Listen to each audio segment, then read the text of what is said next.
নমস্কাৰ, আপোনালোকক স্বাগতম জনাইছোঁ আজিৰ ভিডিঅ'টোলৈ। আজি এটা আপোনালোকৰ বাবে অতি গুৰুত্বপূৰ্ণ ভিডিঅ' লৈ আহিছোঁ। ইতিমধ্যে আপোনালোকে আমাৰ BEdৰ যিসমূহ ভিডিঅ' সেই ভিডিঅ'সমূহ পাইছেই। এতিয়া বৰ্তমান ৰেগুলাৰ BEdৰ যি এডমিশ্যন প্ৰচেছ, সেই এডমিশ্যন প্ৰচেছ চলি আছে গুৱাহাটী ইউনিভাৰ্চিটিৰ আণ্ডাৰত। আৰু ৰেগুলাৰ BEdৰ যিখিনি এডুকেশ্যন কোৱালিফিকেশ্যন আৰু যিখিনি খৰচা পাতি সেইখিনি আপোনালোকে দেখিছেই। আৰু সেয়া ৰেগুলাৰ যিসকল ফ্ৰেছ কেণ্ডিডেট তেওঁলোকৰ বাবে সেইটো এটা ভাল হয়। কিন্তু যিসমূহ ফ্ৰেছ কেণ্ডিডেট নহয়, যিসমূহ কেণ্ডিডেটে কিবা জব কৰি আছে, যিসমূহ কেণ্ডিডেটে কিবা LP স্কুলত জব কৰি আছে বা অন্য কোনোবা জেগাত জব কৰি আছে, যিসকলৰ DLL আছে, তেওঁলোকৰ বাবে KK হেণ্ডিকৰ তৰফৰ পৰা এটা ODL BEdৰ প্ৰগ্ৰেম অনাৰ কথা আছিলে। মানে অ'পেনৰ পৰা BEd কৰাৰ এটা ব্যৱস্থা কৰাৰ কথা আছিলে। কিন্তু সেই বিষয়ে আজি আপোনালোকৰ বাবে ভিডিঅ'টো লৈ আহিছোঁ।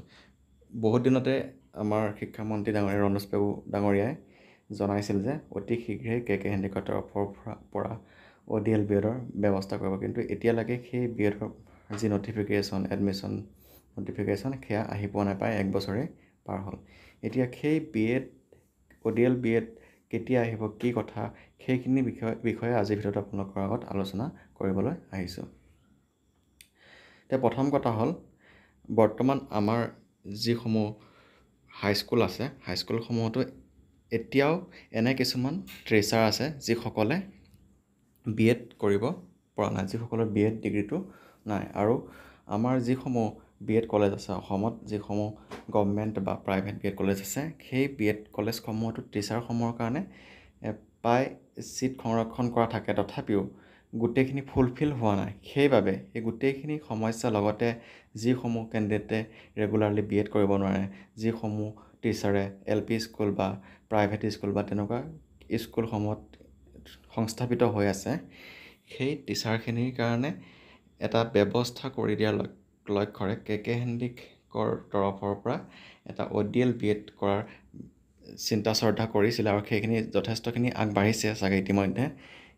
সেয়েহে এই ব্যৱস্থাটো কৰিছিলে।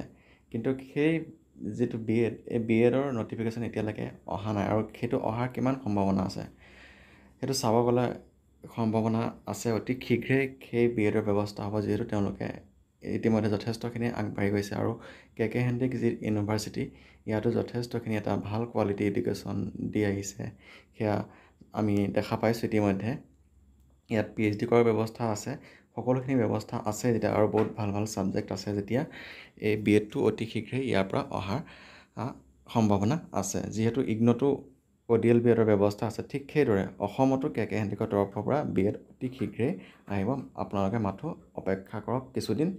আৰু আমি ইয়াৰ ওপৰত যথেষ্টখিনি খবৰ খাতি লৈ আছোঁ। কিন্তু সেইফালৰ পৰা যিখিনি আমি খবৰ পাইছোঁ, তাৰ পৰা আমি গম পাইছোঁ যে অতি শীঘ্ৰেই এই BEdৰ ব্যৱস্থা হ'ব। আৰু এই BEdৰ বাবে হয়তো এণ্ট্ৰেঞ্চ পৰীক্ষা হ'ব পাৰে, ঠিক ইগনৰ দৰে। ইগনত যেনেকৈ এণ্ট্ৰেঞ্চ পৰীক্ষা হয়, ঠিক সেইদৰে KK হেণ্ডিকৰ BEdতো এণ্ট্ৰেঞ্চ পৰীক্ষা হ'ব। আৰু এণ্ট্ৰেঞ্চত যিসকল চিলেক্ট হ'ব, সেইসকলেহে এই BEdত পঢ়িবলৈ সুবিধা পাব, KK হেণ্ডিকৰ BEdত পঢ়িবলৈ সুবিধা পাব। ইগনত যিদৰে ৰেগুলাৰ মোডত DLED কৰিলে বা যিসমূহ স্কুলৰ টিচাৰসমূহে এই BEd কৰিবলৈ সুবিধা পায়, ঠিক সেইদৰে KK হেণ্ডিকতো ৰেগুলাৰ মোড DLED বা স্কুলত সংস্থাপিত হৈ থকা যিসকল টিচাৰ, তেওঁলোকে এই BEdত সুবিধা পাব। ঠিক ইগনৰ ৰোলৰ দৰেই এই BEdৰ ব্যৱস্থা হ'ব। সেয়েহে আপোনালোকে এই BEdৰ কাৰণে পঢ়া শুনাবোৰ কৰি থাকক।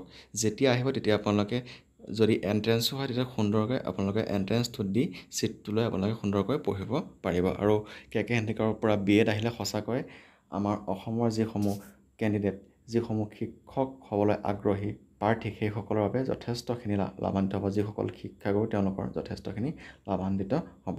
আৰু অসম চৰকাৰৰ আমাৰ বিদ্যালয়সমূহৰ যিটো গুণগত শিক্ষাৰ ব্যৱস্থা কৰি আছে, সেই শিক্ষাৰ ব্যৱস্থাটো দিয়াৰ বাবে গুণগত এটা ট্ৰেইনিঙৰ ব্যৱস্থা কৰিব পাৰিব।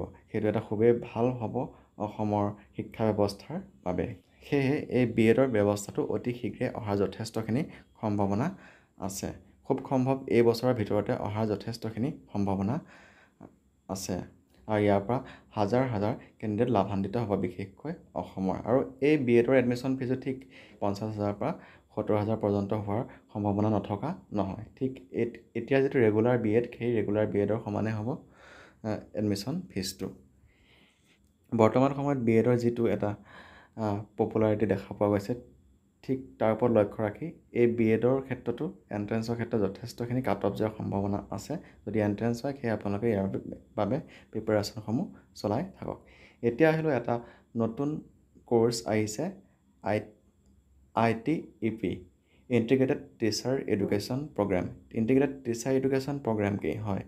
এই কোৰ্চটো BSc BEdৰ নিচিনাই, অৰ্থাৎ টিচাৰ হ'বৰ কাৰণে এতিয়াৰ পৰা অনাগত দিনত BEd নাইকিয়া হৈ পেলাই ইণ্টিগ্ৰেটেড টিচাৰ এডুকেশ্যন প্ৰগ্ৰেম কোৰ্চটো কৰিব লাগিব। হায়াৰ ছেকেণ্ডেৰী পিছতে তেওঁলোকে এজন শিক্ষক হ'ব নে কি হ'ব সেইটো তেওঁলোকে সিদ্ধান্ত গ্ৰহণ কৰিব লাগিব। এইটো পাই BEdৰ নিচিনাই খৰচা হ'ব আৰু এই ব্যৱস্থাটো অসমৰ বা ভাৰতৰ প্ৰায়বোৰ কলেজতে অতি শীঘ্ৰেই আহি যাব। ইতিমধ্যে অসমৰ বহনা কলেজত ইণ্টিগ্ৰেটেড টিচাৰ এডুকেশ্যন প্ৰগ্ৰেমৰ কোৰ্চটো আহিছে। এইটো NCTৰ ফালৰ পৰা এই কোৰ্চটো আহিছে। তথা আমি পিছৰ ভিডিঅ'সমূহত ইণ্টিগ্ৰেটেড টিচাৰ এডুকেশ্যন প্ৰগ্ৰেমৰ বিষয়ে সবিশেষ দিম। আজি থোৰতে আপোনালোকক কিছু আভাস দি থৈছোঁ। এয়া আছিল আজি ভিডিঅ'টোৰ কিছু কথা। এনেকুৱা ধৰণৰ ভিডিঅ'সমূহ পাই থাকিবলৈ আপোনালোকে আমাৰ চেনেলটো আজিয়ে ছাবস্ক্ৰাইব কৰি দিব নাপাহৰিব। ধন্যবাদ।